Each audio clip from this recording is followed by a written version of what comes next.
afudde yakankwasa Frank Junior atemera mu gy'obukulu 2 nga kufa kiddiridde Pamela Moteso w'emyaka 34 okumukubira amasimu ag'okumukumu ng'amuyita bagende ku bbiici wabula ebyaddiridde be bazadde be okufuna amawulire nti mufu.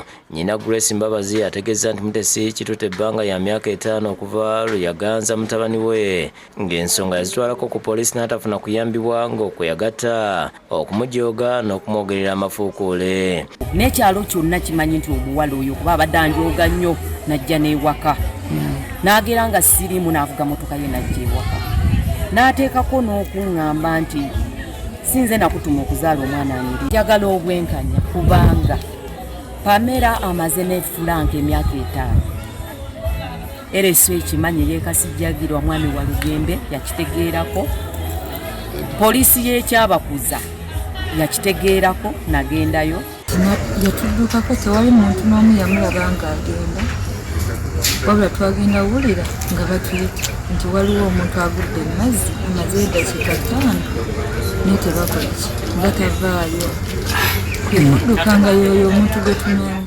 Download the app on App Store or Google Play Store now. Vision Digital Experience, the future of media.